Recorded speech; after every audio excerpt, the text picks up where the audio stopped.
നമസ്കാരം.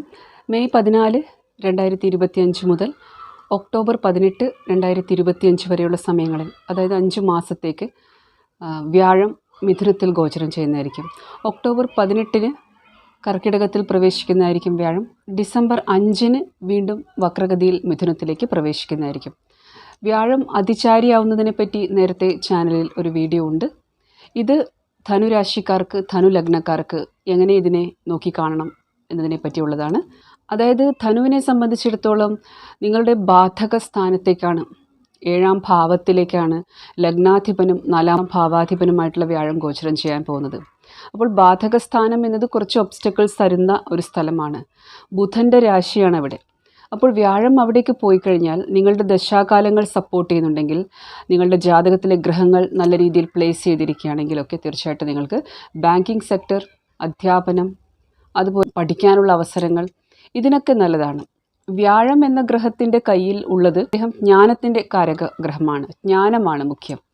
അപ്പോൾ ഇവിടെ നിങ്ങളുടെ ജ്ഞാനം ഉപയോഗിച്ചിട്ട് വരുമാനം നേടാനുള്ള, അതായത് സുഖം നേടാനുള്ളൊരു അവസരവും വ്യാഴം തരുന്നുണ്ട്. എന്നാലും ബാധക സ്ഥാനത്തേക്ക് 4ാം ഭാവാധിപൻ, അതുപോലെ ലഗ്നാധിപനായിട്ടുള്ള വ്യാഴം പോകുമ്പോൾ, പ്രത്യേകിച്ച് അതിചാരിയായിട്ട് പിന്നീട് നിങ്ങളുടെ അഷ്ടമഭാവത്തിലേക്ക് പോയിട്ട് പിന്നീട് വക്രഗതിയിലൊക്കെ വരുമ്പോൾ ഈ ഗോചരം പ്രത്യേകതയുള്ള ഗോചരമാകുന്നു. തീർച്ചയായിട്ടും ഇതിൻ്റെ ഒരു അവസാന വാക്കെന്നത് നിങ്ങളുടെ ജാതകമാണ്. നിങ്ങളുടെ ജാതകത്തിലെ ഗ്രഹങ്ങൾ, നിങ്ങളുടെ ദശാകാലങ്ങൾ, അതാണ് കർമ്മഫലം കാണിക്കുന്നത്, ഒരു വ്യക്തിയുടെയും കർമ്മഫലം കാണിക്കുന്നത്. പഠിക്കുക എന്നൊരു കാര്യം ബുധൻ്റെ രാശിയിലേക്ക് പോകുന്നത് കൊണ്ട് അവിടെ പഠനം നിർത്തരുത്, പഠിച്ചുകൊണ്ടിരിക്കുക എന്നൊരു മെസ്സേജാണ് വ്യാഴം തരുന്നത്. ഏത് ഗ്രഹം എവിടെ എത്തുമ്പോൾ എന്ത് ചെയ്യണം, എന്ത് കർമ്മം ചെയ്യണം എന്നൊരു കാര്യമുണ്ട്.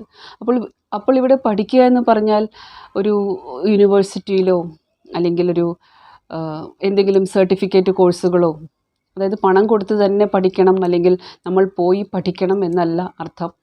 നമ്മൾ ജ്ഞാനം നേടുക എന്നതാണ്. ബുധൻ കൂടി ജ്ഞാനത്തിൻ്റെ ഗ്രഹമാണ്.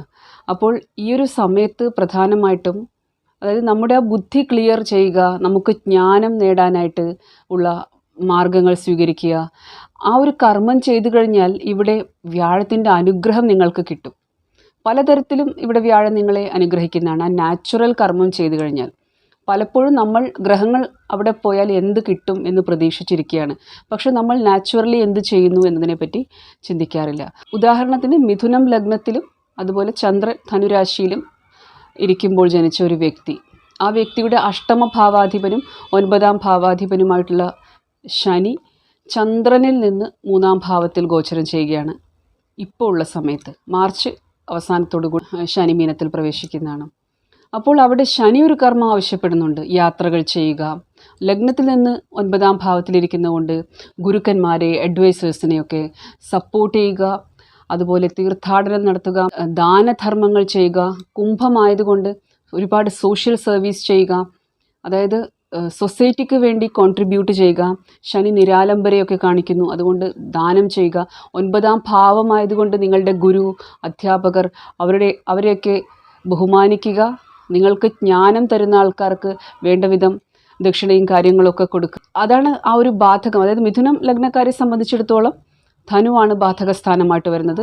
ധനു ലഗ്നക്കാരെ സംബന്ധിച്ചിടത്തോളം മിഥുനമാണ് ബാധകസ്ഥാനമായിട്ട് വരുന്നത്. അപ്പോൾ അങ്ങനെ നോക്കുമ്പോൾ ഈ നാച്ചുറൽ കർമ്മം ചെയ്തില്ലെങ്കിൽ ഇവർക്ക് ആ ഒരു ആത്മീയ പുരോഗതി ഉണ്ടാവില്ല, മുന്നോട്ട് പോകാൻ കഴിയില്ല. പല സ്ഥലത്തും സ്റ്റക്കായി പോകുന്നതായിട്ട് കാണാം. എന്തുകൊണ്ടാണ് എനിക്ക് മുന്നോട്ട് പോകാൻ പറ്റാത്തത്? അപ്പോൾ അതുകൊണ്ടാണ് ഏത് രാശിയാണ് ആ ബാധക സ്ഥാനമായിട്ട് വരുന്നത് അവിടെയുള്ള നാച്ചുറലായിട്ടുള്ള കർമ്മം ചെയ്യണം. അപ്പോൾ മിഥുനം ലഗ്നക്കാരെ സംബന്ധിച്ചിടത്തോളം വ്യാഴം എന്നത് ഗുരുവാണ്, അഡ്വൈസേഴ്സാണ്. അവരെ നല്ല രീതിയിൽ കാണുക, അവരെ എതിർക്കാതിരിക്കുക എന്നത്, ചോദ്യം ചെയ്യാതിരിക്കുക എന്നത്, അതായത് ഗുരുവിനെ കണ്ണുമടച്ച് ഫോളോ ചെയ്ത് കഴിഞ്ഞാൽ നമുക്ക് ഒരു ദിവസം ആ ഒരു ജ്ഞാന മാർഗം തുറന്നു കിട്ടുന്നതായിരിക്കും. പക്ഷേ ആ വിശ്വാസം മിഥുന ലഗ്നക്കാരെ സംബന്ധിച്ചിടത്തോളം കുറവായിരിക്കും. അത് ബുധൻ്റെ രാശിയായതുകൊണ്ട് വ്യാഴം നല്ല രീതിയിൽ പ്ലേസ് ചെയ്തില്ലെങ്കിലാണ് ആ പ്രശ്നം വരുന്നത്. അതേസമയം ശനി 9ാം ഭാവത്തിലിരിക്കുമ്പോഴും എല്ലാം ആ 9ാം ഭാവത്തെ സംബന്ധിച്ചിട്ടുള്ള കാര്യങ്ങൾ ലേറ്റായിട്ടേ കിട്ടുകയുള്ളൂ. അതായത് ഒരു ഗുരു ഉപദേശം, ഒരു അധ്യാപകൻ്റെ മറുപടി വരുന്നത്, ഒരു ഗുരുവിൻ്റെ മറുപടി വരുന്നത്, അതുപോലെ തീർത്ഥാടന തീർത്ഥാടനത്തിനൊക്കെ പോയാലുള്ള തടസ്സങ്ങൾ, തീർച്ചയായിട്ടും ഇത് ദശാകാലങ്ങൾക്കനുസരിച്ചിട്ടാണ്. നിങ്ങളുടെ ദശാനാഥൻ നല്ല രീതിയിലിരിക്കുകയാണെങ്കിൽ, ഗോചരത്തിലെ ഗ്രഹങ്ങൾ സപ്പോർട്ട് ചെയ്യുന്നുണ്ടെങ്കിലൊക്കെ തീർച്ചയായിട്ടും തീർത്ഥാടനവും കാര്യങ്ങളൊക്കെ നടക്കുകയും ചെയ്യും. പക്ഷേ ആ ഒരു തടസ്സം സൃഷ്ടിക്കുന്നത്, അതായത് ഗുരുവിൻ്റെ രാശിയായിട്ടുള്ള ധനു ആണ് ബാധകസ്ഥാനം മിഥുനക്കാർക്ക്. അതുപോലെ ധനുവിന് ബാധകസ്ഥാനമാണ് മിഥുനം എന്നത്.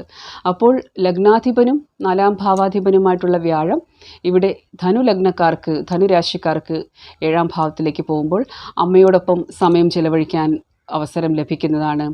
അതുകൂടാതെ പ്രോപ്പർട്ടി സംബന്ധിച്ചിട്ടുള്ള എന്തെങ്കിലും ഒരു ഡിലേ വന്നിരുന്നുവെങ്കിൽ പല കാര്യങ്ങളും ശരിയായി വരുന്നതാണ്. അതേസമയം ഒരു നിർവികാരമായിട്ടുള്ള ബന്ധമായിരിക്കും സഹോദരി സഹോദരന്മാരോടും അതുപോലെ മാതൃസ്ഥാനത്തുള്ളവരോടും ഒക്കെ. അതായത് ആ ഒരു കണക്ഷൻസ് എന്നത് അവിടെ ഒരു വലിയൊരു അറ്റാച്ച്മെൻറ്റ് കാണില്ല, കാര്യം നേടാനായിട്ടുള്ള ഒരു ബന്ധം പോലെയായിരിക്കും. അതായത് മാതൃസ്ഥാനത്തുള്ള ആൾക്കാരുമായിട്ട് നിങ്ങൾ സമയം ചെലവഴിക്കാൻ അവസരം കിട്ടുമെങ്കിലും അവിടെ ഒരു ഇമോഷണലായിട്ടുള്ള ഒരു സംഭാഷണമോ ഒരു അടുപ്പമോ ആ ഒരു കാര്യം മിസ്സിങ് ആയിരിക്കും. അപ്പോൾ അത് പ്രത്യേകിച്ച് ശനിയുടെ ഗോചരം കൂടി നിങ്ങളുടെ ധനുലഗ്നക്കാർക്ക്, ധനുരാശിക്കാർക്ക് 4ാം ഭാവത്തിലേക്ക് പോകുന്നത് കൊണ്ട് ആ ഒരു ഇമോഷണൽ ഡ്രൈനെസ് അനുഭവപ്പെടാം. എന്നാലും വ്യാഴത്തിൻ്റെ ഈ ഒരു ഗോചരം എന്നത് മാർക്കറ്റിംഗ്, സെയിൽസ്, അധ്യാപനം, അതുപോലെ ഉയർന്ന സ്ഥാനങ്ങളിൽ ഇരിക്കുന്നവർ, ഇവർക്കൊക്കെ നല്ലതാണ്. ഐഡിയാസ് വരുന്നതാണ്, അവരുടെ കമ്മ്യൂണിക്കേഷൻ സ്കിൽ ഇമ്പ്രൂവ് ആവുന്നതാണ്. പ്രത്യേകിച്ച് വ്യാഴം അവിടെ വന്നിരിക്കുമ്പോൾ ധനുലഗ്നക്കാർക്ക് നന്നായി സംസാരിക്കാൻ കഴിയും. അതിപ്പോഴേ അതിൻ്റെ ഒരു പ്രതിഫലനം കാണുന്നതായിരിക്കും നിങ്ങളുടെ സംസാരത്തിൽ. നിങ്ങൾ ഇഫക്റ്റീവ് കമ്മ്യൂണിക്കേഷൻ ചെയ്യുന്നതാണ്. അതായത് കുറഞ്ഞ ശബ്ദങ്ങളിൽ കാര്യം അവതരിപ്പിക്കാനൊക്കെ വ്യാഴം നമ്മളെ പഠിപ്പിച്ചു തരുന്നതാണ്. അതുപോലെ എവിടെ നമ്മൾ സംസാരിച്ചുകൂടാ, എന്ത് പറയണം, പറഞ്ഞുകൂടാ, ഇങ്ങനെയുള്ള കാര്യങ്ങളൊക്കെ വ്യാഴം നമ്മളെ പഠിപ്പിച്ചു തരുന്നതാണ്. എന്നാലും ബന്ധങ്ങളിലൊരു ഡ്രൈനെസ് കാണാവുന്നതാണ്. പ്രത്യേകിച്ച് ശനി കൂടി 4ാം ഭാവത്തിലേക്ക് പോകുന്നത്, വ്യാഴത്തിൻ്റെ രാശിയിലേക്ക് പോകുന്നത് പലതും പ്രാക്ടിക്കലായിട്ടുള്ള സംഭാഷണങ്ങളും അതുപോലെ കുറച്ച് ബിസിനസ് മൈൻഡഡ് ആണെന്ന് പറയാം. ഒരു തരത്തിൽ നിങ്ങൾ കൊടുക്കൽ വാങ്ങലുകൾ, ആ ഒരു രീതിയിലുള്ളൊരു ബന്ധം വീട്ടുകാരോടും അയൽക്കാരോടും ജീവിത പങ്കാളിയോടും ഒരു വളരെയധികം പ്രാക്ടിക്കലായിട്ടുള്ളൊരു ബിസിനസ് പാർട്ട്ണറിനോട് ഡീൽ ചെയ്യുന്നത് പോലെയായിരിക്കും പങ്കാളിയോടുള്ള സംസാരം, പെരുമാറ്റം. അങ്ങനെ എല്ലാം ഒരു പ്രാക്ടിക്കലായിട്ട് കാണുന്ന പോലുള്ള ഒരു അവസ്ഥ കാണാം. അപ്പോൾ ഇമോഷണലി ശരിക്കും ശനിയും നിങ്ങളെ ഡ്രൈ ആക്കുന്നതായിരിക്കും. വ്യാഴം ഈ ബാധക സ്ഥാനത്ത് വരുമ്പോഴും ആ ഒരു ഡ്രൈനെസ് കാണാം. പക്ഷേ കൃപയുണ്ടാകും. ഒരുപാട് നാളായിട്ട് മുടങ്ങിക്കിടന്ന കാര്യങ്ങൾ ശരിയാവും, പുതിയ ജോലി ശരിയാവുക, ദൂരെ നാട്ടിൽ പോയിട്ട് വിദേശത്ത് പോയിട്ട് പഠിക്കാനും ജോലിക്കായിട്ടുമുള്ള അവസരങ്ങൾ വരിക, ഇത് വളരെയധികം പോസിറ്റീവാണ് ഭൗതികമായിട്ടുള്ള കാര്യങ്ങളെ സംബന്ധിച്ച് നോക്കുമ്പോൾ. വ്യക്തിബന്ധങ്ങളിൽ ആ ഒരു ഡ്രൈനെസ്, പിന്നെ നിങ്ങളും കുറേ പ്രാക്ടിക്കലായിട്ട് അപ്രോച്ച് ചെയ്യുന്നതായിരിക്കും. അതായത് നിങ്ങൾക്കും മനസ്സിലാവും ആരോടും ഒരുപാട് ഇമോഷണൽ അറ്റാച്ച്മെൻറ്റ് വച്ചിട്ട് കാര്യമില്ല എന്നതും മനസ്സിലാവും. അതുകൊണ്ട് അതായത് വ്യാപാരിയുടെ രാശിയിലാണ് ഗുരു പോകുന്നത്. അപ്പോൾ വ്യാപാരിയുടെ വീട്ടിലേക്ക് ഗുരു പോകുമ്പോൾ ഗുരുവിന് അധികം സംസാരിക്കാനൊന്നും താല്പര്യമില്ല, മൗനമാണ് ഇഷ്ടം. വ്യാപാരിയുടെ കാര്യം എന്ന് വെച്ചാൽ സംസാരിക്കുക, കമ്മ്യൂണിക്കേഷനിലൂടെ വ്യാപാരം നടത്തുക, ഇതാണ്. അതുകൊണ്ട് വ്യാഴം അവിടെ അത്ര കംഫർട്ടബിൾ അല്ല. പക്ഷേ നമുക്കിവിടെ പഠിച്ചെടുക്കാൻ കഴിയും, പല അറിവുകൾ നേടാൻ കഴിയും. കുട്ടികൾക്കാണെങ്കിലും പുതിയ സ്കിൽസ് ഒക്കെ പഠിക്കാൻ കഴിയും. നിങ്ങൾക്കാണെങ്കിൽ നിങ്ങളുടെ പഴയ സ്കിൽസൊക്കെ അപ്ഡേറ്റ് ചെയ്തെടുക്കാനുള്ള സമയമാണ്, പുതിയ വിദ്യകൾ പഠിക്കാനുള്ളതാണ്. അപ്പോൾ ഒന്ന് എനിക്ക് ധനുലഗ്നം ധനുരാശിക്കാരോട് പറയാനുള്ളത്, എന്തെങ്കിലും പഠിക്കുക. ഓൺലൈനായിട്ടാണെങ്കിലും പുസ്തകങ്ങൾ വായിച്ചിട്ടാണെങ്കിലും നിങ്ങൾക്ക് എന്താണ് ഒരു ഏരിയ ഓഫ് ഇൻട്രസ്റ്റ് അതെന്തെങ്കിലും വായിക്കുക. അല്ലെങ്കിൽ നൃത്തം, സംഗീതം, മ്യൂസിക്കൽ ഇൻസ്ട്രുമെൻറ്റ്, ഡ്രോയിങ് ചെയ്യുക, കളറിങ് ചെയ്യുക. ഇനി സ്പോർട്സിലാണ്, അവിടെ ചൊവ്വയ്ക്ക് ഇരിക്കുന്നുണ്ടെങ്കിൽ സ്പോർട്സിലാണ് താല്പര്യം. നിങ്ങളുടെ ജാതകത്തിൽ അവിടെ ചൊവ്വ ഇരിക്കുന്നുണ്ടെങ്കിൽ സ്പോർട്സ് കാര്യങ്ങളിലൊക്കെ താല്പര്യമുണ്ടെങ്കിൽ അങ്ങനെ. അതായത് നിങ്ങളുടെ ഒരു കഴിവുകൾ വികസിപ്പിച്ചെടുക്കണം. അതായത് ആ ജ്ഞാനം നിങ്ങൾ നേടിയെടുത്തു കഴിഞ്ഞാൽ വ്യാഴത്തെ സംബന്ധിച്ചിട്ടുള്ള കർമ്മങ്ങൾ കുറേയൊക്കെ പൂർത്തിയാവും. എന്നാലും വ്യാഴം ആധ്യാത്മിക ജ്ഞാനത്തെയാണ് കാണിക്കുന്നത്. അതുകൊണ്ട് ഒന്ന് മനസ്സിലാക്കുക, അങ്ങനെയുള്ള ഗ്രന്ഥങ്ങൾ വായിക്കുമ്പോഴാണ് കൂടുതൽ നിങ്ങൾക്ക് ഒരു പുരോഗതി വരുന്നത്. ഭഗവത്ഗീത, രാമായണം, അങ്ങനെയുള്ള കാര്യങ്ങൾ. അതുകൊണ്ട് സ്തോത്രങ്ങളൊക്കെ ചൊല്ലാനും കീർത്തനങ്ങൾ കേൾക്കാനും ചൊല്ലാനും അതുപോലെ നമ്മുടെ ആധ്യാത്മിക ആചാര്യന്മാരെ ശ്രദ്ധയോടുകൂടി കേൾക്കാനും നമ്മുടെ ജീവിതത്തിൽ നല്ല അവരുടെ ഉപദേശങ്ങൾ പകർത്തിയെടുക്കാനും ഒക്കെ ശ്രമിക്കേണ്ടതാണ്. അപ്പോൾ ഇതാണ് വ്യാഴത്തിൻ്റെ മിഥുനത്തിലേക്കുള്ള ഈ ഒരു ഗോചരം, ആ ഒരു ഷോർട്ട് പീരീഡിലേക്ക് ഗോചരത്തെ പറ്റി പറഞ്ഞു തരാനുള്ളത്.